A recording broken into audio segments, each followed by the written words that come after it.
yathaivekṣurase kḻptā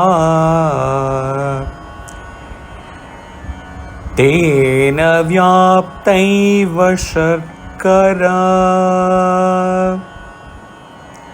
tathā viśvaṃ mayi kḻptaṃ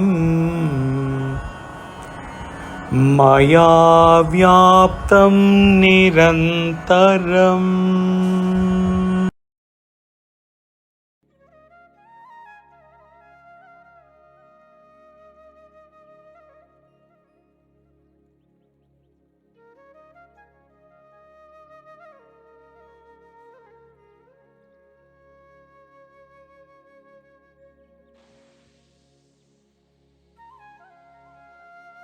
Just as the sugar produced from the juice of sugarcane is entirely pervaded by the juice, by that juice, so or similarly, this universe produced by me is completely permeated with me, within and without. Me referred here is Brahman, pure consciousness. In the earlier verse, we went through the analogy of cloth, where we understood that different cloths appearing to be existing separately are all but constituted of one and only thing, essence, which is the thread. So, the student says the cloth that is the combination of threads is to be understood that the one underlying principle behind various names and forms.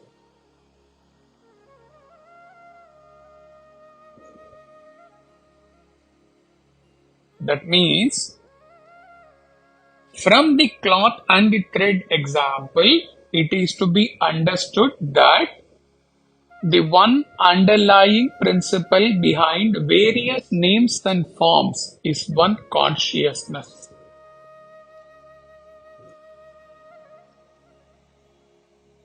With this understanding, when he looks through a cloth with a microscope, then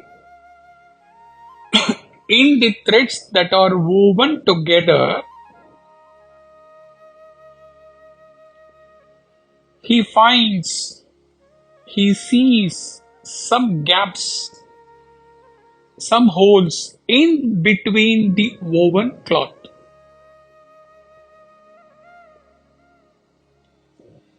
The student thinks, so does it mean that consciousness has vacuum in between?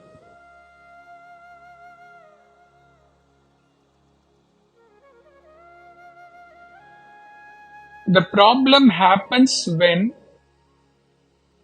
an analogy is given in Shrutis or in any Vedanta treatise, and the student applies his intellect and his logic and directly tries to bisect the logic, bisect the analogy and try to arrive at a foolproof essence of that analogy. The analogy is only a guidepost. A sincere student or a sadhaka has to take the analogy and in the meditation go start with the analogy, but go far beyond the guidepost and reach towards the goal towards which the guidepost is just a pointer. So here, when intellectually, logically, microscopic view of the cloth, you may find that there are some gaps. So the student is confused because of intellect, using his intellect.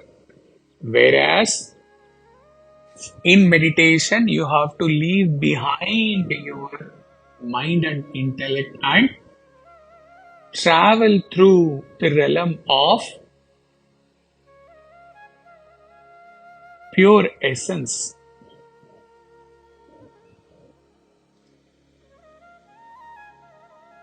To clear this possible confusion of a possibility of a gap in a student's mind, Ashtavakra immediately brings this verse in which he says, in each sugar cube made out of the sugarcane juice, the sugarcane juice, through its sweetness essence, permeates and pervades all the sugar cubes that are made, that are tasted. In this analogy, there can be no gap. There can be no confusion about any gap, any vacuum. The sweetness of the juice pervades the sugar cube wholly.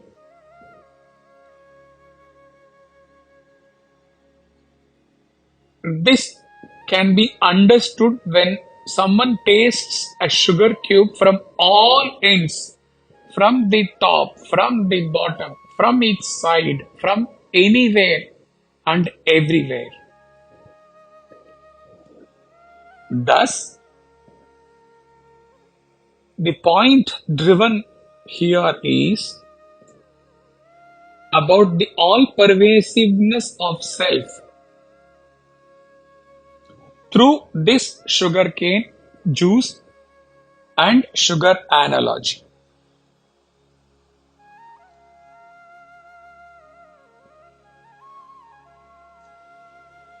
A taste of sugar cube takes one immediately to the taste of sugarcane juice.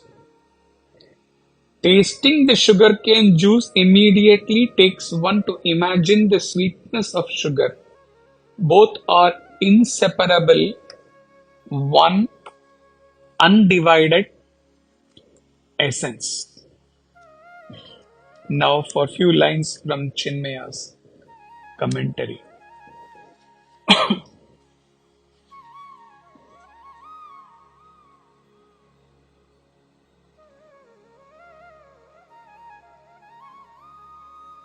All the above three verses, here Chinmaya means the wave, bubble and water, the cloth and thread, the sugarcane juice and sugar. He says, all the three verses through different analogies lift the student's understanding to comprehend that the world of plurality is nothing but consciousness infinite in an apparent state of disturbance. In reality, the world is nothing but the self alone.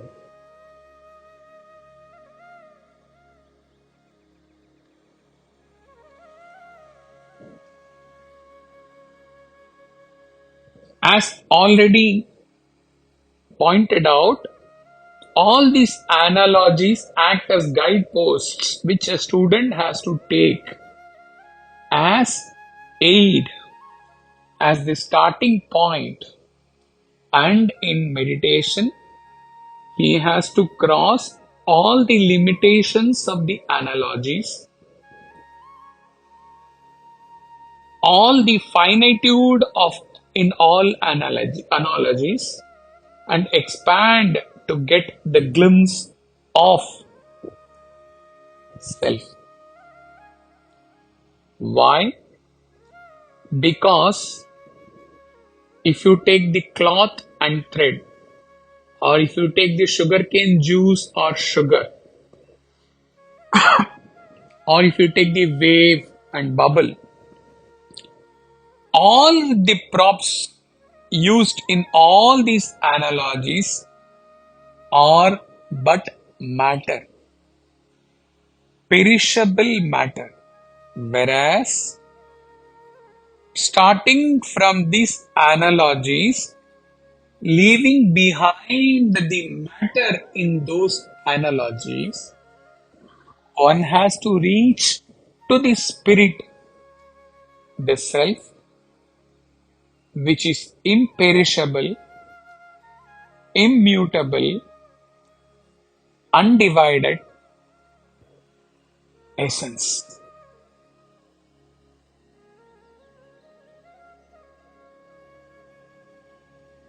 So,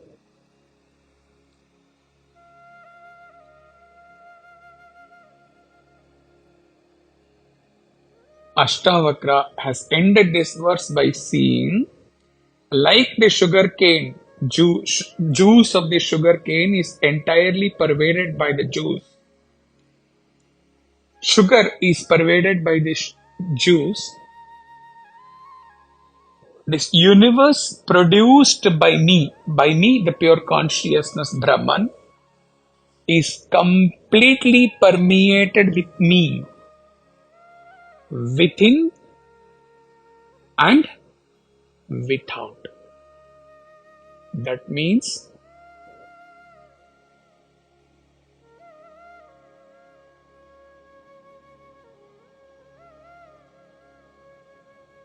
within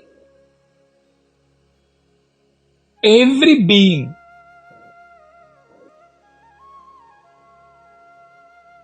the same consciousness pervades, and outside of each being, the entire creation, the same consciousness pervades.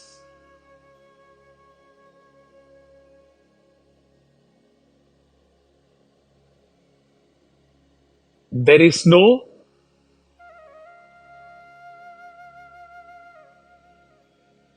space where consciousness is not.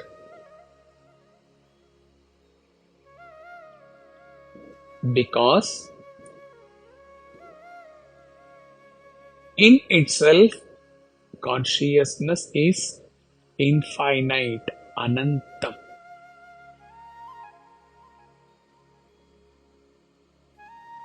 Anantam means anantam goes together with the all-pervasiveness of consciousness.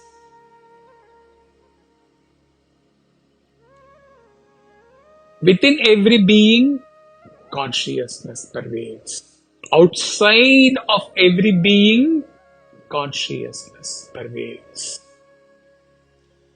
Throughout the creation, consciousness pervades. Transcend the creation,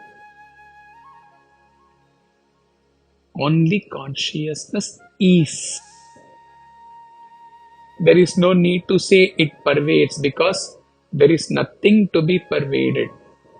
Then only that is, only consciousness is.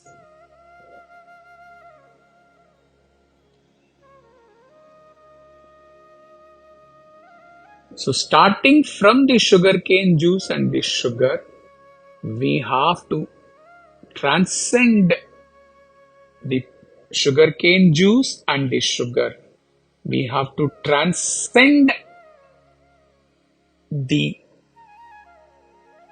creation and the all-pervasiveness with respect to the creation, which is not pointed out by Ashtavakra in the verse, but then That is what nididhyasana is all about. We have to transcend even the all-pervasiveness, even the creation, even the within, even the without, and just exist as, within inverted comma, is, or within inverted comma, that. Hari Om Tat Sat.